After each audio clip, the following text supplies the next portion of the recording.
빌립보서를 우리가 좀 보면은 좀 뭔가 현실과 동떨어진 것처럼 보일 수 있지만 그럼에도 불구하고 가장 어쩌면 현실적인 그런 내용이라 좀 볼 수 있는 것이 바로 이 빌립보서입니다. 빌립보서에게 별명이 하나가 있습니다. 그게 뭐냐면 신학자들에게 붙인 이름인데 희락서신이라고 불러요. 희락서신, 기쁨의 서신, 이렇게 우리말은 기쁨의 서신 이렇게 부르는데 여러분 빌립보서에 보면 이 기쁨이라는 말이 5번이 등장을 하고요. 그 다음에 기뻐하다라는 말이 11번이 등장을 합니다. 이런 빌립보서 4장 4절 한번 보세요. 이게 아주 참 유명한 구절인데 4장 4절인데 한번 같이 읽어보겠습니다. 4장 4절 시작. 주 안에서 항상 기뻐하라. 내가 다시 말하노니 기뻐하라. 이렇게 말씀했어요. 그래서 예수 믿는 사람들이 세상을 살아가면서 가져야 하는 것이 이 기쁨이다 이렇게 말씀을 하는데 빌립보서에 보면은 이 기뻐하다는 말을 우리가 좀 분석해 봤을 때 크게 이제 3가지 내용을 말씀을 하고 있는데 첫째는 뭐냐면 자신이 먼저 기뻐하는 거예요. 자신이 먼저 기뻐해야 됩니다. 그러니까 4장 10절 한번 보세요. 이렇게 말씀했습니다. 내가 주 안에서 크게 기뻐하면 이렇게 바울 자신이 먼저 뭐하고 있다면 기뻐하고 있다 이렇게 얘기하죠. 그죠? 2장 18절에도 보면 뭐라고 되어 있냐면 이렇게 보십시오. 2장 18절 이와 같이 너희도 기뻐하고 빌립보 교인들에게 기뻐하라고 하면서 뭐라고 하냐면 나와 함께 기뻐하라 이렇게 얘기하잖아요. 그죠? 그러니까 바울이 자신과 함께 기뻐하라 나와 함께 기뻐하라 이렇게 얘기를 합니다. 마치 이와 똑같은 거예요. 음식을 먹어본 사람이 다른 사람들에게 참 맛있다 먹어봐라 이와 똑같은 거죠. 그래서 이 기쁨에 대한 얘기를 이렇게 자신이 먼저 기뻐하고 있다 이렇게 얘기하는 것이고 두 번째는 뭐냐면 환경에서 오는 기쁨이 아니에요. 이것은 이 기쁨은 지금 바울이 얘기하는 기쁨은 환경에서 오는 기쁨이 아니다. 우리가 지난주에 봤던 1장 20절에 살든지 죽든지 그랬잖아요. 지금 삶과 죽음의 사이에 지금 놓여 있지 않습니까? 그래서 투옥된 상태, 감옥에 갇혀 있는 상태에서 살 수도 있고 죽을 수도 있는 상황이잖아요. 그런데 기뻐하라는 거죠. 그래서 이것은 환경에서 오는 기쁨이 아니다 이렇게 볼 수 있고요. 세 번째는 뭐냐면 이게 하나님과의 관계에서 오는 기쁨이에요. 하나님과의 관계에서 다시 한번 4장 10절 한번 보세요. 이렇게 얘기합니다. 4장 10절 내가 주 안에서 크게 기뻐함은 이렇게 말씀했습니다. 그러면서 11절에 뭘 얘기하냐면 11절 내가 궁핍함으로 말하는 것이 아니라 어떠한 형편에든지 나는 뭐하기를 배웠다? 자족하기를 배웠다. 자족함에 대한 얘기를 하고 있습니다. 그럼 자족이 뭐냐면 이거 배운 거죠. 그러니까 이 배웠다라는 말은 공부해서 배운 게 아니라 경험 속에서 배운 겁니다. 삶을 살아가면서 배웠는데 12절 보면 이렇게 얘기합니다. 나는 비천에 처할 줄도 알고 그러니까 비천에 처하면서 뭐 할 수 있다라는 겁니까? 11절에 말씀하는 자족할 수 있다는 거예요. 그러니까 자기가 비천에 처하면 굉장히 가난한 상황이잖아요. 가난한 상황에 처했지만 뭐 할 수 있다는 거예요? 자족을 할 수 있고 그 다음에 풍부에 처할 줄도 안다는 말은 뭐냐면 자기가 많은 것을 가지고 있어도 뭐 할 줄 아는 자족할 줄 아는 것이다 이렇게 말씀했습니다. 그러면서 이렇게 얘기합니다. 배부름과 배고픔과 풍부와 궁핍에도 처할 줄 아는 뭘 배웠다? 일체의 비결. 이 비결이 바로 뭐예요? 11절 얘기하는 자족이죠. 자족할 수 있는 비결. 나는 그걸 배웠다. 이렇게 얘기를 하죠. 그 다음에 13절에 뭐라고 말씀했냐면 내게 능력 주시는 자에서 내가 모든 것을 할 수 있다. 이게 모든 걸 할 수 있다는 말은 이런 뜻이에요. 가장 어려운 건데 가난해도 자족할 줄 알고 그 다음에 부함에도 뭐 할 줄 알고 있다? 자족할 수 있다. 그러니까 여기서 할 수 있다는 건 자족입니다. 자족. 막 세상에 모든 걸 할 수 있다 그런 뜻이 아니고요. 이 말씀에 의하면 내가 자족할 수 있다. 그럼 세상 사람들은 그게 제일 안 되죠. 세상 사람들이 제일 어려운 것 중에 하나가 뭐냐면 자족하는 거거든요. 그렇지 않습니까? 어떤 게 어려울 것 같습니까? 풍부할 때 자족하는 것과 가난할 때 자족하는 것 어느 게 더 어려울 것 같아요? 네? 그리고 가진 상태에서 만족하는 것과 안 가진 상태에서 만족하는 것 어느 게 더 어렵습니까? 많이 안 가보셔서 모르겠습니까? 세상을 보세요. 이제 어느 사람도 욕심 많을 것 같아요? 가진 사람이 욕심 많을 것 같아요? 안 가진 사람도 욕심 많을 것 같아요? 가진 사람이 더 많을 것 같습니까? 안 가진 사람도 늘 갖고 싶어하고 가진 사람은 더 가지고 싶어하고 그러잖아요. 예, 그래서 여러분 잠언에 보면은 그 세상 사람들의 참 재밌게 표현을 해놨어요. 세상 사람들의 살아가는 삶의 방식을 이렇게 써놨습니다. 잠언 한번 나중에 찾아보세요. 더 이렇게 써놨어요. 더. 그게 세상 사람 다 그렇게 써놨어요. 세상 사람들이 어떻게 사냐 그랬을 때 더 끝이 없는 거죠. 그러니까 더 갖고 싶고 더 얻고 싶고 더 이렇게 하고 싶고 모든 게 더. 네? 예수 믿는 사람들의 기쁨은 그런 데서 오는 게 아니라는 거죠. 그런 데서 기쁨을 찾으려고 하면 기쁨은 누릴 수 없습니다. 그러니까 빌립보서에서 말하는 기쁨은 그런 기쁨이 아니라는 겁니다. 이 빌립보서에서 말하는 기쁨은 뭐냐면 세상에 가진 모든 걸 잃어도 잃지 않는 걸 갖고 있을 때 느끼는 기쁨. 그러니까 세상에 다 잃어버릴 수 있어요. 잃지만 세상의 모든 걸 잃어버려도 잃지 않을 수 있는 것, 영원한 것. 그 누구 안에서 우리에게 주신 겁니까? 바로 예수 안에서 주신 거죠. 그죠? 그걸 우리가 갖고 있기 때문에 기쁘다는 겁니다. 여러분 건강 잃을 수 있죠? 그죠? 너무 지금 우리나라 사람들은 염려 때문에 병드는 것 같아요. 물론 뭐 염려할 상황이긴 하지만 염려 때문에 오히려 더 병이 들 수가 있어요. 염려 때문에 병이 들 수가 있어요. 목사님들도 심한 것 같아요. 염려증이. 그래가지고 뭐 이렇게 모임을 가지면 와가지고 막 너무 염려 속에 빠지신 분들이 계셔서 하도 오래 그랬습니다. 저번에도 모임을 하나 가졌는데 노예를 위해서 긴급 모임을 가졌는데 와가지고 모였다고 또 물어보고 또 모여서 와가지고는 또 밥 먹는다고 하니까 밥 먹는다고 뭐라고 해서 진짜 하도 속이 상해졌습니다. 그냥 가시라고요. 식사하지 말고 그냥 가라고. 우리끼리 밥 먹을 테니까 여기 그냥 죽어도 살아도 괜찮은 사람은 나와서 밥 먹고 지금 이거 밥 먹으면 죽을 것 같은 사람 돌아가세요. 밥을 끝까지 먹고 가시더라고요. 너무 염려증에 빠져버린 어떤 그런 경향이 발생을 한 것 같아요. 네, 여러분 꼭 기억하세요. 건강은 잃을 수 있습니다. 세상에 다 어쩌면 건강 다 잃어갑니다. 우리가 시간이 가면서. 세상에서 누리던 거 다 잃어버릴 수 있어요. 그죠? 세상에서 누린 것, 우리가 세상에서 가지고 있던 것, 사실 우리가 세상을 떠나게 되면 모든 걸 다 내려놓고 가야 됩니다. 모든 사람들은 결국 잃어버리는 삶을 살아갈 수밖에 없어요. 건강도 잃습니다. 나이 먹으면 다 건강 잃어갑니다. 또 어차피 우리가 죽을 때는 세상의 모든 걸 다 어떻게 잃어버리는 거예요. 하나도 가져갈 수 없어요. 다 잃어버립니다. 내가 아무리 쌓아온다고 해도 그거 뭐 남는 게 아니라 다 잃어버립니다. 그런데 예수 믿는 사람들은 모든 걸 잃어버려도 결코 잃어버리지 않는 게 있다는 거예요. 그죠? 그래서 뭐라고 얘기합니까? 주 안에서 기뻐하라. 그 얘기의 뜻은 뭐냐니까? 우리가 다 잃어버려도 잃어버리지 않는 분 한 분 계시다는 겁니다. 누굽니까? 예수 그리스도십니다.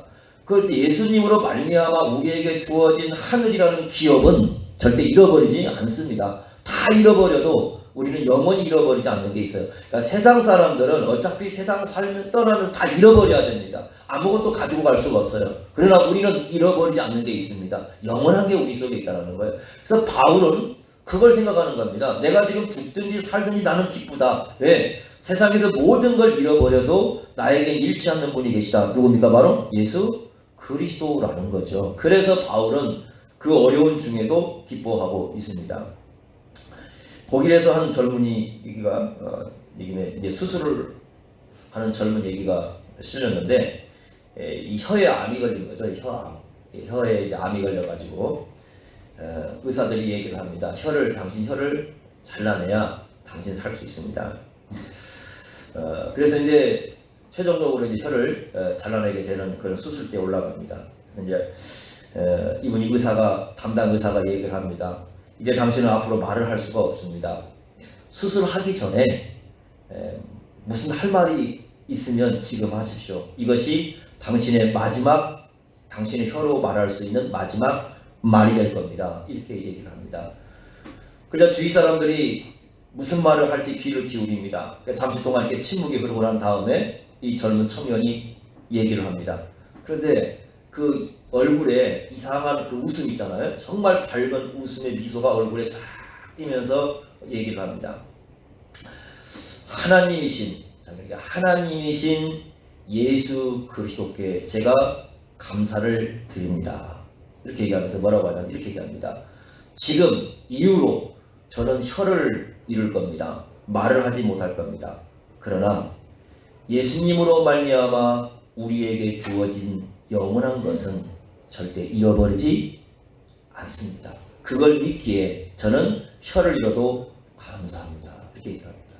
그렇게 해서 이제 수술을 하는 그런 장면을 실렸어요. 네, 의미가 있죠. 우리는 살면서 어쩌면 많은 걸 잃어갈 수가 있어요. 그렇지만 잃어버려도 잃어버리지 않는 게 있다는 겁니다. 바로 예수님은 잃어버리지 않고 예수로 말미암은 하나님의 나라는 잃어버리지 않습니다.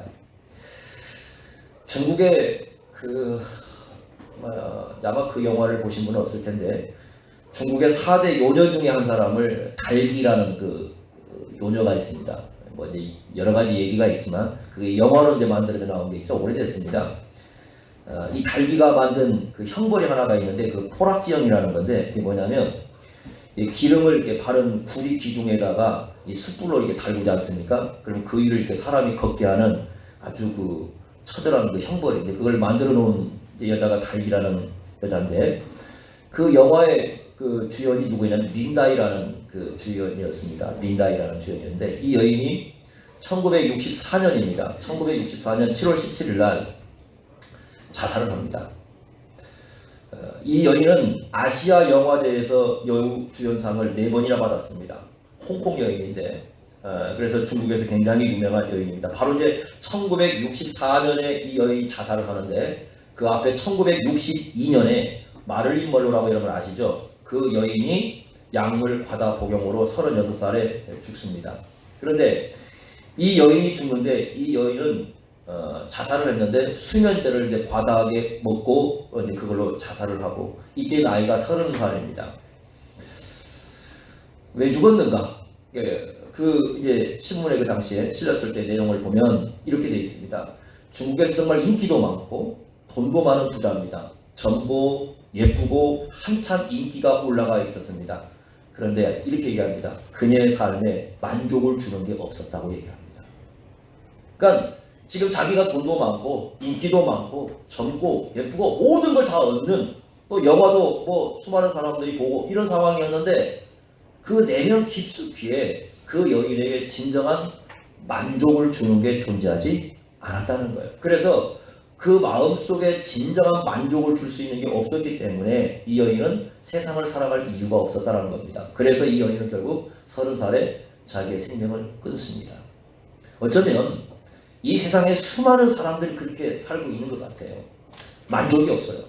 그러니까 세상을 살지만 자신의 마음속에 진정한 만족을 주는 어떤 그것이 존재하지 않기 때문에 더 하면서 계속 살고는 있지만 어쩌면 모든 삶을 살아가면서 그 마음속에 심각한 공허함을 느끼는 것 같아요. 이게 세상 사람인 것 같습니다.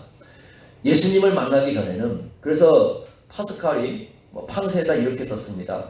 인간의 모든 심령 속에는 하나의 동그란 이 공과 같은 동그란 이게 내면이 하나가 있다는 거예요. 그런데 이 안에는 예수님이 계시지 않는 한은 항상 비어 있다는 겁니다. 그래서 예수님이 존재하지 않는 한 모든 사람은 세상의 것을 다 가져도 이 안쪽에 있는 이 내면의 빈 공간에 예수님이 계시지 않으면 영원토록 이 사람은 만족할 수 없고 이 사람은 영원토록 공허한 삶을 살아갈 수밖에 없다라고 팡세에 써놨습니다. 굉장히 의미가 있는 얘기입니다. 그러니까 예수님이 없는 삶은 결국 세상에서 만족을 누릴 수 없다는 것입니다. 제가 이 코로나19가 지금 가져온 한국 사회의 충격 정말 큽니다. 아마 올 한 해 동안에 계획했던 모든 게 다 뒤틀렸을 겁니다. 많은 목사님들이 전화가 옵니다. 어떻게 해야 됩니까? 예배를 어떻게 드려야 됩니까? 어떻게 이걸 바라봐야 됩니까? 그래서 한쪽에서는 막 여러 가지 얘기가 등장을 하고 뭐 이런 얘기들이 저희에게 등장을 합니다. 그래서 많은 생각을 하게 됩니다. 그래서 목사님들한테는 그랬습니다. 그냥 안식년이라고 생각하시고 다 가만히 쉬고 계세요. 뭐 하려고 하지 마시겠어요. 근데 제가 이걸 가만히 보면서 세 가지를 좀 생각을 해봤어요. 어떤 첫째는 뭐냐면 일단 이단 신천지 문제가 가장 많이 등장하잖아요. 올해 여러분 신천지가 이렇게 선언을 했습니다. 올 한 해를 신천지 완성의 해라고 선포를 했어요. 그리고 종말이 올 거라고 이렇게 얘기를 했습니다. 그렇게 올 한 해를 출발했거든요. 그래서 아마 제 아내는 아내한테 그랬습니다. 오늘 이만희 죽을란가 보다 올해. 예, 그런 소리 하고 죽습니다. 이단도요, 자기가 한계를 벗어나면 죽어요. 그래서 이만희가 올해 죽을란가 보다. 제가 이제 그래서 이걸 시작하면서. 그런데 이렇게 어떻게 이렇게 올까? 그러니까 이 신천지의 정체가 다 드러났잖아요. 요즘 완전 거짓말 집단이라는 게 드러났잖아요. 이 사람들은 신천지가 쓰는 표현이 모략이라는 말이거든요. 모략이라는 것인데 더 큰 목적을 위해서는 작은 거짓말은 선한 것이다 라는 것이 모략입니다.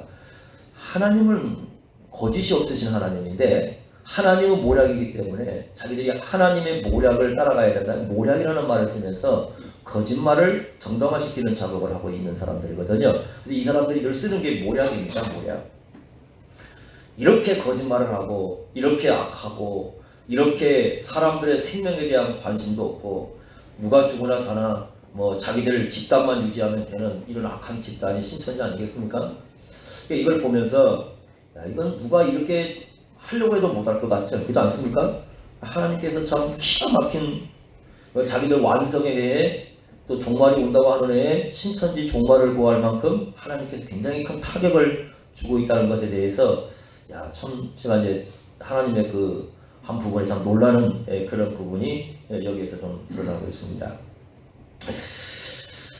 두 번째는 뭐냐면 우리 예수 믿는 사람들이 배워야 할 게 하나가 있습니다. 그게 뭐냐면요, 세상은 흔들릴 수 있다라는 겁니다. 지금 세상을 의지하고 서 있는 사람은 다 흔들립니다. 세상은 언제든지 흔들릴 수가 있습니다. 우리 조그만한 이런 바이러스 하나에 온 세상이 다 흔들리고 있습니다. 전 세계가 흔들리고 있습니다. 하버드 대학교에서 교수님이 내놓은 연구 결과에 하면 이대로 1년 안에 한 80%까지가 전부 다 감염될 수 있답니다. 심각한 거죠. 그리고 이 연구 논문입니다. 그 부산에 누나가 한 명 계셔서 전화를 했어요. 누나한테 전화를 해가지고 뭐 한의사인데 한의사 밖에 못 나가고 지금 집안에 있답니다. 그래서 누나 제가 뭐 필요한 거 보내줄게요. 뭐 있으면 얘기해봐요. 그쪽에 마스크도 없고 많은 게 없다는데 좀 보내줄게 그랬더니 보내지 마라 그래요. 왜? 그랬더니 택배도 안 온다. 대구 갔다 오면 다 이상한 사람 취급받고 이러면 그렇죠. 대한민국에서는 대구 갔다 오면 이상한 취급받고 유럽 가면 대한민국 사람이라면 이상한 취급받고 지금 그러거든요. 지금 그런 현실 속에 우리가 살고 있는데 세상은 언제든지 흔들릴 수 있습니다. 그리고 세상은 만족도 주지 못할 뿐만 아니라 흔들릴 수도 있습니다. 그래서 예수 믿는 사람들이 이때 이제 우리가 생각할 때 자기가 뭘 의지하고 서 있는가를 한번 생각해 보셔야 됩니다. 정말로 내가 정말 하나님을 의지하고 서 있는 사람인지 아니면 내가 세상을 의지하고 살았는지. 세상을 의지하고 있다면 이 세상의 흔들림 속에서 같이 흔들릴 것이고 하나님을 의지하고 있다면 세상이 흔들린다고 해서 우리 존재 자체가 흔들리지는 않을 겁니다. 그래서 우리가 이런 시기에 나는 과연 뭘 의지하고 서 있는지 하나님께서 한번 우리 기독교는 전부를 흔들어 놓은 것 같아요. 그런 느낌을 좀 받아요. 나는 과연 뭘 의지하고 서 있는가 하는 이제 그런 내용들을 우리가 한번 생각해 볼 필요가 있을 것 같습니다. 그래서 세상은 언제든지 흔들릴 수 있다. 세상은 언제든지 이럴 수 있다. 여러분 이제 보세요. 제가 이제 또 조금 이제 예상을 하기는 코로나가 끝나고 나면 여기서 그치는 게 아니거든요. 이제는 경제적 타격이 오기 시작할 겁니다. 벌써 이제 아마 수없이 많은 사람들이 경제적 타격을 지금 받고 있을 수도 있습니다. 이제 한국 사회를 전체를 뒤집는 것은 코로나 후유증입니다. 이게 잡힌다 해도 경제적 혼란이 한국 사회를 아마 더 크게 타격을 할 겁니다. 그러면 코로나로 인해서 자살하는 사람은 없어요. 그런데 아마 경제적 타격이 오면 수많은 사람들이 세상의 생명을 끊을 확률이 높아집니다. 아마 지금 사회가 그렇게 갈 확률이 좀 높아져요.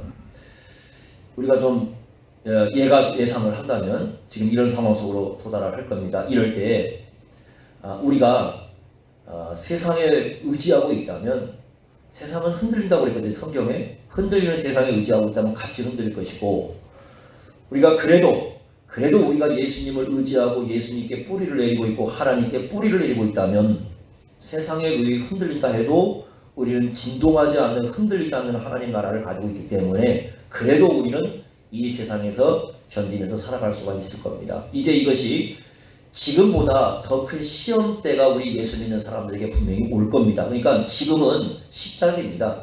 코로나가 끝나고 나면 이제부터 오는 시험대는 뭐냐면 경제적 시험대입니다. 보세요. 정말입니다. 경제적 시험대입니다. 이게 이제 우리 예수 믿는 사람들을 뒤엎을 겁니다. 어느 교회는요, 이것 때문에 30% 이상의 교회를 지금 떠났대요. 네, 떠났답니다. 교회들. 그냥 교회를 떠나버렸다. 아예 교회 안 나오겠다고. 이 코로나 때문에. 그러니까 지금 다 흔들리는 겁니다. 지금까지 우리가 붙들고 있던 게 진짜 예수였는지, 진짜 하나님이었는지, 요걸 이제는 시험대가 지금 왔어요. 이후에 더 심합니다. 경제적 시험대가 이제 오기 시작을 합니다. 그러면 아마 수많은 사람들이 이제 믿음에 대해서 깊이 좀 생각할 때가 된 것 같아요. 그래서 하나님께서 신천지만 흔든 게 아닙니다. 신천지만 흔든 게 아니라 우리 지금 현재 기성교회 예수 믿는 사람들도 지금 흔들고 계십니다. 제가 그걸 좀 느낄 수가 있어요. 세 번째가 있습니다. 이제 이게 좀 가장 좀 세 번째도 좀 심각한 문제인데 그게 뭐냐면 여러분들 한번 잘 보시면 대형 교회가 다 흔들리고 있습니다. 이걸 보셔야 됩니다. 이게 무슨 얘기냐면은 지금까지 우리 한국 교회는 교회들이 프로그램화되어 있었습니다. 매일마다 매 시간마다 사람들을 교회에 묶어놓는 신앙을 갖고 있었어요. 그래서 월요일, 화요일, 수요일 19시 계속해서 교회는 프로그램 돌렸고 주일날도 프로그램 돌렸고 이걸 돌려서 한국교회가 지금까지 유지해 왔습니다. 그런데 하나님께서 모든 프로그램을 올스톱 시켜놨어요. 그러죠? 그래 안 그래요? 예배를 드려도 모든 프로그램을 올스톱 시켜놨잖아요. 지금 안 그렇습니까? 맞죠? 이제 여기서 진짜 문제가 발생을 합니다. 그게 무슨 얘기냐면은 프로그램화된 신앙들, 그러니까 정말 자기가 예수님을 만나고 하나님과 만나는 신앙 속에 사는 게 아니라 프로그램화된 교회 속에서 뺑뺑이 돌듯이 살아가는 사람들은 이제 전부 다 어떻게 줄 아십니까? 신앙적 공허감이 오기 시작을 해요. 마음속에 공황 상태입니다. 그러니까 신앙적 공허감이 와요. 그러니까 우리 교회는 그런 프로그램화가 일단 우리 교회는 자체가 프로그램화되어 있지 않기 때문에 여러분들 이렇게 예배만 드리고 일주일 동안 살아가세요. 그냥 여러분들 6일 동안 예수 믿는 사람으로 여러분 사십시오. 주일날만 오전에 모이시다. 이렇게 해도 우리 교회는 큰 타격은 안 와요. 왜냐하면 그동안 우리 교회는 계속해서 우리의 믿음이라는 것, 신앙이라는 것이 어떤 그 프로그램 속에서 운영되는 게 아니라는 걸 여러분들에게 말씀드렸기 때문에 뭐 이렇게 예배는 빠질 수 있어요. 왜냐하면 지금 상황 때문에 빠질 수는 있지만 그런다고 해서 어떤 신앙의 타격이 오진 않지만 한국교회 대교회에 지금 있던 사람들은 이제 어떤 상황이 오냐면 신앙적인 공허감이 오기 시작을 합니다. 내가 지금까지 프로그램 속에서 계속해서 뺑뺑이 돌고 움직였는데 아무것도 안 하고 가만히 있는데 그러면 내가 그럼에도 불구하고 하나님으로 인해서 난 만족할 수 있는가? 내가 지금 예수님과 함께 교제하면서 내가 서 있을 수 있는가? 내가 이런 거 안 해도, 그러니까 내가 프로그램 속에 매몰되지 않아도 그냥 내가 일감이 주일날 예배 딱 드리고 6일 동안 삶 속에 들어가도 그 6일 동안 삶 속에서 내가 하나님과 고백할 수 있겠는가? 내가 하나님과 함께 살아갈 수 있겠는가? 내가 여기서도 예수를 고백할 수 있겠는가라는 그런 자기 마음속에 이제 그 부분이 오기 시작합니다. 그런데 이게 안 되지 않습니까? 이게 없는 사람들은 지금까지 자기가 막 신앙이라고 막 열심히 뛰어다니고 뺑뺑이 돌고 이렇게 했던 사람들은 공허감이 와요. 내가 뭐 했지? 내가 이거 안 하면은 이런 거 안 하고 그냥 가만히 있으면 내가 예수님과 함께 하나님과 함께 교제하는 이런 삶이 존재하지 않기 때문에 이 마음속에 진정한 하나님으로 인한 기쁨이 마음속에 존재하지 않게 됩니다. 바울을 보세요. 바울 감옥에서 어떻게 됐습니까? 감옥에 들어간다는 건 모든 게 정지가 되잖아요. 그렇지 않았습니까? 모든 것이 정지가 되지만 그 안에서 뭐 하고 있어요? 기뻐하고 있어요. 왜? 모든 게 정지가 되어 있지만 하나님과의 교제는 이루어지고 있고 하나님의 나라에는 정지가 된 게 아닙니다. 근데 우리나라 사람들은 지금까지 프로그램화 돼가지고 우리가 뭔가를 뛰어다니고 우리가 막 이렇게 뭔가 힘있게 하면 그게 하나님 나라가 이루어진다고 생각을 했습니다. 그런데 하나님께서는 그 모든 걸 지금 정지시켜 놨습니다. 그랬을 때 공허하지 않을 수 있는 신앙. 그러니까 모든 게 정지가 되어도 우리가 주일날 오늘 이와 같이 공예배를 드리고 돌아가도 내 마음속에 공허하지 않을 수 있는 신앙. 그게 우리 속에 존재하느냐가 우리 지금 신앙을 결정해주는 굉장히 중요한 부분입니다. 그래서 이번 이 사태로 인해서 뭐 여러 가지 얘기가 나와요. 그러나 제가 볼 때는 이 세 가지가 핵심인 것 같아요. 하나님의 뜻이 무엇인지 계속해서 묻습니다. 지금 기도하면서 도대체 하나님께서 어떤 이유로 인해서 이렇게 모든 걸 기막아놨습니까? 라는 질문을 계속 던집니다. 그런데 그렇게 질문을 하면서 기도하면서 말씀을 읽으면서 얻은 결론은 이 세 가지입니다. 하나는 신천지에 대한 정체성을 보는 것이고, 또 하나는 세상은 흔들린다는 겁니다. 그걸 예수 믿는 사람들에게 똑바로 보라는 겁니다. 세 번째 뭐냐? 프로그램화되어 있는 신앙. 그러니까 뭔가 매일마다 나와서 뭘 해야 되고 막 교회에서 뭔가 프로그램 만들어가지고 열심히 뛰어다니는 그 신앙이 진짜 신앙인지 한번 자신들을 돌이켜 보라는 겁니다. 그래서 하나님께서 모든 걸 정지시켜 놨습니다. 여러분 어떻겠습니까? 이런 세 가지 질문 앞에 한번 답을 한번 해보세요. 스스로에 대해서, 신앙에 대해서. 이게 우리가 지금 찾아야 할 중요한 답입니다. 우리만이 아니라 한국교인들 전체가 찾아야 할 답입니다. 이 답을 찾지 못하면, 여기에 답을 찾지 못하면 아까도 말씀드렸지만 이게 지금 가장 혼란한 게 아니라 앞으로 더 큰 혼란이 이제 교회 속에 오게 될 것입니다. 이게 분명한 겁니다. 우리 눈에 보이듯이 뻔히 보이는 거예요. 그러니까 여러분들도 이 세 가지 질문 앞에 답을 찾으셔야 됩니다. 우리가 과연 정말 예수님 안에 서 있는지, 예수님 안에 기뻐하고 있는지, 예수님 안에 의미 있게 살아가는지 한번 질문을 던져보셔야 됩니다. 그래야 우리가 예수님 안에 정말 기뻐하고 있는지를 생각해 볼 수가 있어요. 우리의 기쁨은 만약에 이런 상황에서도 그래서 우리가 예수님 안에 서 있다면 우리가 정말 지금까지 내가 살아온 것이 프로그램화된 신앙이 아니고 내 믿음이 세상에 의존하지 않았고 내가 예수님 안에 서 있었다고 한다면 이런 속에서도 우리는 흔들리지 않는 그런 믿음을 가질 수 있을 뿐만 아니라 예수로 말미암아 또 기쁨을 누릴 수 있는 그 마음도 우리 속에 어느 정도 가질 수가 있다는 겁니다. 이게 빌립보서에서 우리가 생각해 볼 수 있는 하나의 첫 번째 중요한 이슈입니다. 두 번째는 뭐냐면 지금까지 이제 우리가 많이 생각했던 부분 중에 하나, 우리가 이제 수정 많이 해야 될 부분이 뭐냐면 교제한다는 겁니다. 성도가 서로 교제한다는 건데 빌립보서에서는 이 교제한다는 것에 대한 많은 얘기를 해주고 있습니다. 그걸 코이노니라는 원어는 그렇게 되어 있지만 우리 빌립보서에서는 번역이 코이노니아 교제로 되어 있지 않고요. 교제라고 되는 한 번밖에 되어 있지 않고 나머지는 전부 다 이걸 뭐라고 번역했느냐면 참여라는 말로 바꿔놨어요. 참여한다. 이게 정말 중요한 겁니다. 그래서 교제가 뭐냐? 그냥 교제한다는 거. 우리가 성도들이 교제한다는 것은 빌립보서에서 가르치는 건 뭐냐면 참여하는 겁니다. 참여하는데 네 가지를 얘기합니다. 네 가지 참여를 얘기하는데 한번 네 가지를 짚어보겠습니다. 첫 번째는 1장 5절에 한번 가보세요. 1장 5절에 1장 5절에 보시면 이렇게 되어 있습니다. 너희가 첫날부터 이제까지 뭐에 참여하고 있다 그럽니까? 복음을 위한 일에 뭐하고 있다? 참여. 이게 참여한다는 말이 교제라는 말 같은 말이에요. 참여, 코이노니아, 교제한다는 말이죠. 그래서 어디에 참여하고 있다? 복음을 위한 일에 참여하고 있다. 그렇게 얘기합니다. 두 번째 1장 7절 보세요. 또 같이 이렇게 얘기합니다. 내가 너희 무리를 위하여 이와 같이 생각하는 것이 마땅하니 이는 너희가 내 마음에 있음이며 나의 메인과 복음을 변명함. 이 변명한다는 건 뭐냐면 이 대적하는 사람들 있잖아요. 복음에 대해서 대적하는 사람들에게 아니 너희들 그거 잘못된 생각이다. 이렇게 이제 알려주는 겁니다. 그게 이제 여기 변명이고 그 다음에 확정이라는 건 뭐냐면 이것이 기독교 진리다 이렇게 말해주는 거예요. 그러니까 한쪽은 변명이라는 건 뭐냐면 안 믿는 사람들이 기독교에 대해서 도전해 올 때 아니야 그건 기독교에 대한 잘못된 생각이야 라고 알려주는 거고 확정은 뭐냐면 진정한 기독교는 요것이다 라고 설명해 주는 것이 확정입니다. 그래서 두 가지를 얘기하면서 뭐라고 얘기하냐면 너희가 다 나와 함께 은혜에 뭐 했다고 얘기합니까? 참여해. 요게 바로 다 교제라는 말이에요. 그러니까 좀 요 내용은 다 지금 어디에 참여하는 거고 있어요? 복음을 위한 일에 참여하는 거죠. 첫 번째는 빌립보서 복음을 위한 일에 참여하고 있다. 이렇게 얘기합니다. 두 번째는 4장 한번 가보세요. 4장 14절 한번 가보세요. 4장 14절 보시면 이렇게 얘기합니다. 그러나 너희가 내 괴로움에 왜 괴롭냐면 지금 어디에 갇혀 있어요? 감옥에 갇혀 있으니까 거기에 함께 뭐 했다?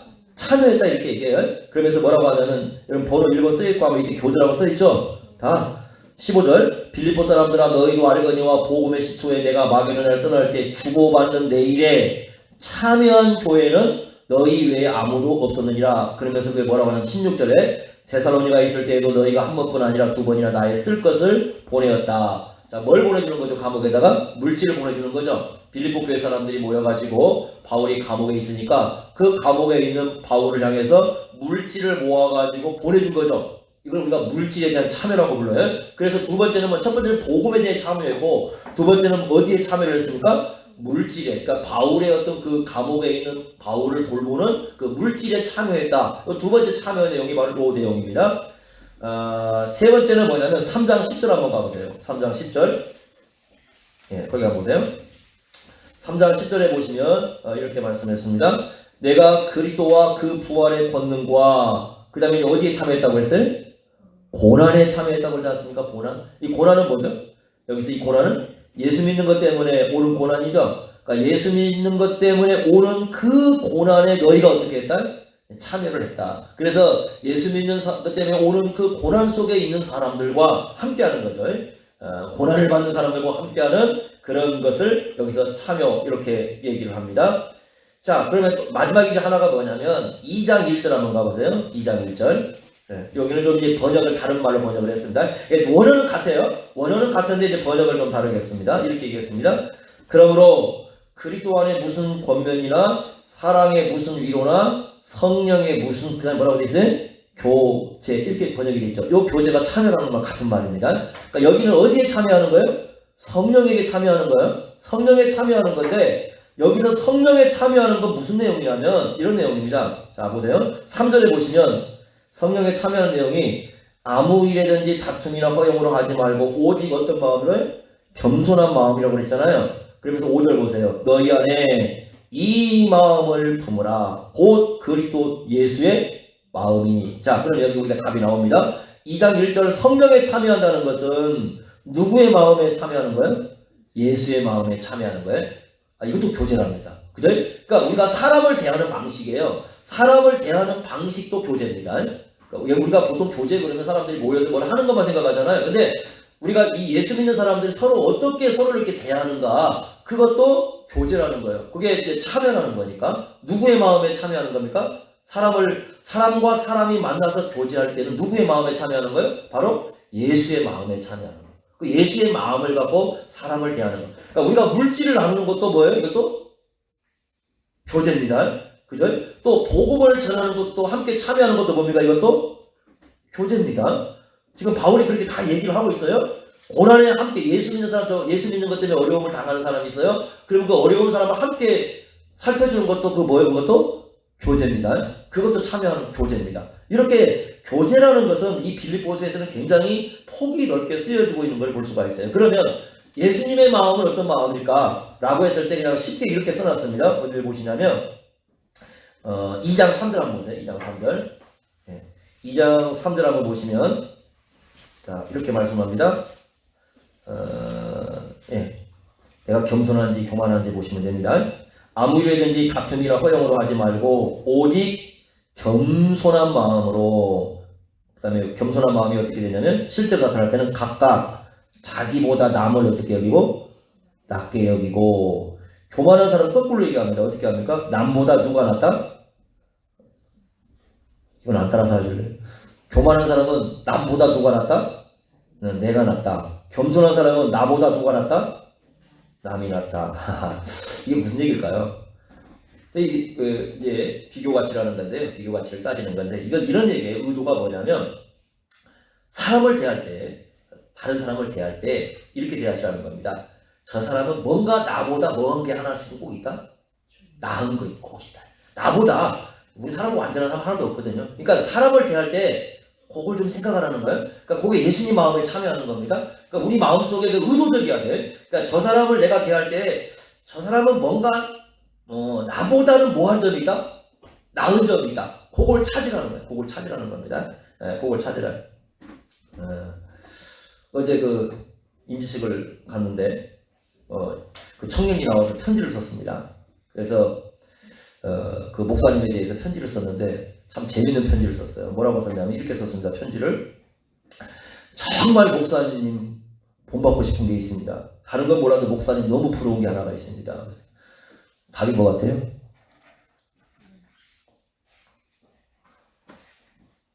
저는 그 낙제더라고 낙제를 하는데 목사님 피부 목사님 매끈한 피부가 너무 부럽다고. 네. 그래서 제가 속으로 자기를 나은 걸 목사님 피부에서 찾았구나. 뭔가 나은 거 분명히 있다는 거예요. 저 사람이 나보다 뭔가 나은 게 있다. 그것을 우리가 찾을 때 누구의 마음을 동참하는 거예요? 바로 예수님의 마음에 동참하는 것이다. 이렇게 얘기를 합니다. 그래서 우리가 이제 그런 참여, 아까 바울이 복음을 전하는 것도 마찬가지죠. 여러분 이런 거 하고 있어요. 모든 사람이 해야 할 것이 있고 모든 사람이 뭐 다 할 수 있는 건 아닌 게 있어요. 예를 든다면 이런 거죠. 우리가 예수를 전해야 되는 건 어때요? 모든 사람이 다 해야 할 일이죠. 우리가 어딘지 예수를 전하는 거 다 해야 돼요. 복음 전하는 거 다 해야 됩니다. 근데 예를 들면 우리가 이제 여러분 우리가 이제 오늘 시간을 딱 정해놓고 우리 교회가 모여서 전도하러 밖에 나갑시다. 이거 모두 할 수 있는 건 아니거든요. 그러면 어떤 분들은 정말 나와가지고 복음을 전하는 사람도 있을 거고. 그런데 이제 그럴 때 이런 거요. 대개 사람들은 야 나는 시간도 없고 뭣도 없으니까 나는 저게 관심 그냥 하든 그래 하는가 보다 이렇게 넘어가는 사람들 있고요. 아 그래 정말 저렇게 하시는구나. 그러나 나는 참여할 수 없지만 나는 기도라도 해야 되겠다. 어떤 교회는요 그런 교회가 있어요. 이제 나갈 때 이렇게 물품을 이렇게 나눠주잖아요. 이제 보니까 뭐 이번에 보니까 물티슈 큰 걸 이렇게 갖고 왔더라고요. 가격대가 한 뭐 몇백 원당 돈 출동한테 못 나간다고 같은데. 근데 이제 그걸 어떻게 하냐면 교회에서 하는 게 아니라 자기는 전도를 못 나가니까 자기가 물품값을 대주는 거예요. 정기적으로. 그래서 정기적으로 그 전도할 수 있도록 그 물품값을 대주면서 이걸로 복음을 전하자 이렇게 하시는 분도 계시고, 어떤 분들은 간식을 이렇게 전도하시는 분들 수고하신다고 간식을 대주는 분도 있고, 어떤 분들은 모든 기도하시는 분도 있고. 그러니까 뭔가 그런 일을 할 때 그건 내가 안 하기 때문에 저건 남 일이다 그게 아니라 교회 일이기 때문에 나의 마음이 뭔가 동참을 하고 있는 거죠. 그러면 그게 바로 뭐라는 겁니까? 참여하는 거고, 그건 뭐냐면 내가 그 자리에 같이 만나진 않았지만 내가 그 자리에 있진 않지만 그걸 성경에서는 뭐라고 불러요? 바로 교제라고 부르는 거예요. 우리가요 예를 들면 똑같은 거예요. 뭐 각 부서에서 이렇게 일을 합니다. 그럼 부서 일을 하면 나는 그 참여 못할 수 있죠, 그죠? 참여를 못하지만 뭔가 내가 마음속으로 기도를 한다거나 아니면 내가 거기에 정말 마음을 쏟아준다거나 뭔가 할 수는 없지만 내가 지금 이 자리에서 뭔가 할 수 있는 게 있단 말이에요. 그러니까 그런 걸 해줄 수 있는 그런 부분들, 그런 걸 뭐라고 그런다고 성경에서는 바로 교제라고 그런다. 그래서 교회는 빌립보서에서 바울이 가르치는 건 뭐냐면 참여 공동체입니다. 참여 공동체. 그것이 바로 이 바울이 얘기하는 진정한 교제라, 이렇게 얘기를 하고 있습니다. 그래서 우리는요 그런 좀 삶을 이 땅에서 살아가야 된다는 것. 그런데 아까 보겠지만 정말 중요한 것 중에 하나가 뭐냐면 정말 우리가 매일매일 살아가면 사람들을 만나잖아요. 사람들을 만났을 때 예수님의 마음을 가지고 한번 이렇게 대해보는 거, 그거부터 우리가 한번 시작해보면 좋을 것 같아요. 사람들 만나잖아요. 가족일 수도 있어요. 그게 내 가족일 수도 있고, 아니면 누군가가 옆에 늘 일하던 사람일 수도 있고, 아니면 늘 우리가 그냥 나를 만났던 사람이랑 무관심하게 보낼 수 있는 사람도 있어요. 그런데 그런 사람들에게 내가 예수의 마음을 가지고 한번 대해보는, 여기부터 시작을 하는 겁니다. 우리가 교제를 한다는 것이. 그러니까 그런 예수님의 마음에 참여해서 사람들을 대하면서 내가 서 있는 그 자리에서부터 누군가에게 변화를 줄 수 있는 삶을 사는 거, 정말 중요한 것 같아요. 그런 삶을 살아가는 것이요. 큰 걸 생각하지 마세요. 우리 예수 믿는 사람들은 너무 꿈이 커요. 그래서 이렇게 생각을 하는 사람 많습니다. 온 세상을 변화시키려고 생각하는 사람이 많아요. 근데 저는 예수 믿는 사람들 보고 그런 꿈 버리라고 합니다. 온 세상 변화시키려고 하지 말고요, 그냥 가까이 있는 사람부터 시작을 해요. 가까이 있는 사람, 자기하고 가까이 있는 사람한테는 모질게 하면서 세상을 변화시키겠다는 사람 많거든요. 저 멍청한 짓입니다. 그냥 가장 가까운 데에 있는 사람부터 예수님의 마음을 가지고 변화시키려고 해요. 그러면 세상이 변화되겠습니까? 변화되겠습니까?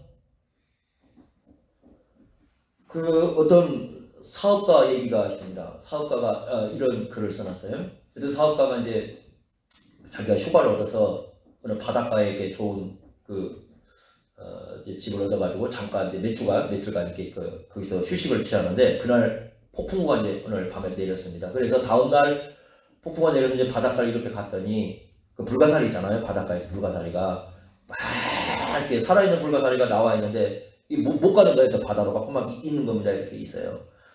근데 자기네 보고 이렇게 가는데 저 옆에서 꼬마 하나가 이렇게 소년이 이렇게 오는데 걔는 불가사리 한 마리 갖다 이렇게 해가지고 이렇게 자꾸 한 마리씩 바다에 이렇게 던져서 넣는 거예요. 이렇게 자꾸 넣으니까 이 사업가가 이제 그 아이한테 가가지고 얘기를 합니다. 야, 너 왜 이렇게 쓸데없는 짓을 하냐? 왜요? 그랬더니 이 바다가 저 끝까지 이렇게 많은 불가사리가 나와 있는데 너 그거 언제 다 그거 바다에 집어넣으려고 그렇게 한 마리씩 집어 던지고 있냐? 이렇게 얘기합니다. 그랬더니 소년이 하는 얘기입니다. 저는 다 할 수 없을지는 몰라요. 그러나 적어도 제 손으로 한 마리씩 던져놓은 이 불가사리들, 요것은 제가 변화시킨 거 아니겠어요? 요건 제가 살려준 건 아니겠냐고. 이거라도 안 하면 이거 못 살잖아요. 요거라도 이렇게 하면서 제가 할 수 있는 내가 요건 살려갈 수 있잖아요. 다 살릴 수는 없지만 지금 내가 할 수 있는 최대한 여기서는 살려갈 수 있잖아요. 굉장히 중요한 겁니다. 우리가 세상을 변화시킨다고 예수 믿는 사람들이 세상을 변화시키게 해달라고요? 여러분 그 꿈 버리셔야 됩니다. 어느 누구도 세상 변화 못 시킵니다. 예수님도 그렇게 하지 않으셨어요.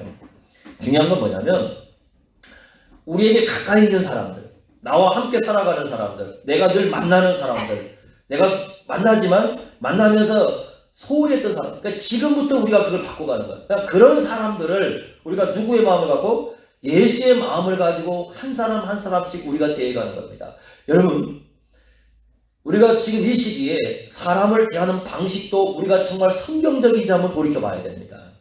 사람을 대하는 방식도 우리 기독교인들이 사람을 어떻게 대해왔는지, 사람을 어떻게 우리가 만나왔는지 이것도 한번 지금쯤이면 심각하게 한번 생각해 볼 필요가 있어요. 정말 우리는 사람답게 사람을 만났는지 아니면 사람을 돈덩어리로 보고 사람을 숫자로 보고 사람을 그런 식으로 대해왔는지 우리가 한번 기독교가 돌이켜볼 필요가 있습니다. 적어도요 여러분들이 지금 이 시기에 이 어려운 시기에 우리가 할 수 있는 게 있어요. 지금 여러분들이 우리 뭘 크게 하자는 거 아니지만 할 수 있는 게 있습니다. 첫째는 뭐냐면 이런 시기에 여러분들이나 저나 예수님의 마음을 가지고 좀 한 사람 옆에 사람 대해보자는 겁니다.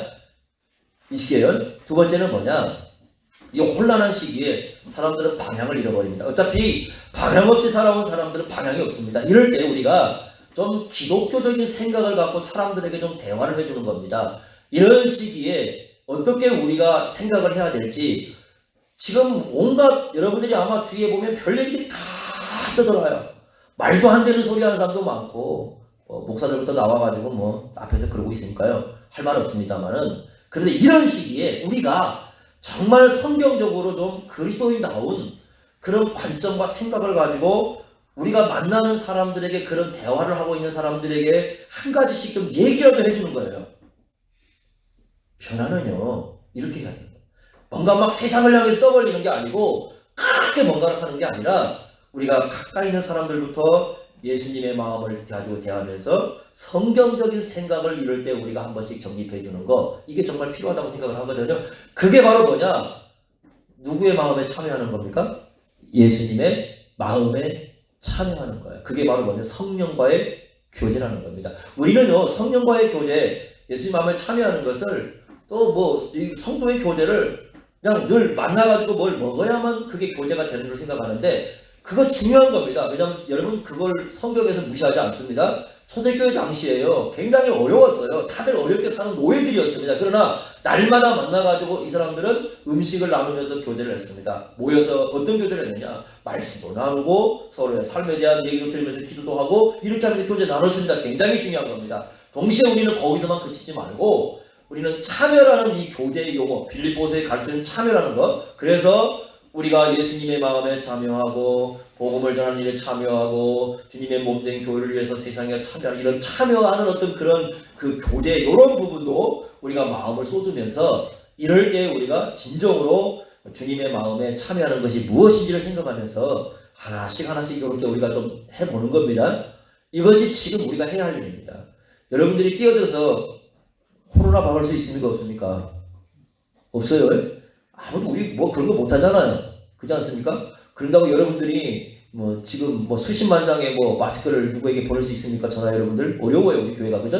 그런다고 뭐 어렵습니다. 우리 지금 뭐 할 수 있는 게 없어요. 그렇지만 적어도 우리는 사람을 만나고 사람을 만나서 대화를 합니다. 이럴 때 우리가 진정으로 예수 믿는 사람으로서 예수님의 마음을 가지고 그들을 대해주고 예수님의 마음을 가지고 그들과 생각을 얘기해주고 이렇게 해서 방향 없이 흘러가는 그런 사람들에게 방향을 잡아주는 것도 중요한 성령과의 교제라는 것을 마음속에 좀 기억할 필요가 있습니다. 그래서 빌립보서에서 우리에게 가르쳐주는 두 가지 큰 핵심, 하나는 뭐였습니까? 기쁨. 세상에 흔들려도 흔들리지 않는 그 기쁨과 두 번째는 뭐냐? 진정한 우리가 참여, 하나님 나라에 참여하고 예수님의 일에 참여한다는 것, 우리가 하나님 나라 일에 참여하고 예수님의 일에 참여한다는 것, 그 다음에 성도의 교제 가운데 참여한다는 것, 요 두 가지가 무엇인가를 우리가 좀 깊이 생각하면서 이 어려운 시기에 예수 믿는 사람으로서 우리 역할을 잘 감당해 가야 할 것입니다. 여러분들 이런 말씀을 기억하시면서 우리가 서 있는 자리에서 이런 역할들을 올바로 감당해 갈 수 있기를 바랍니다. 기도하겠습니다.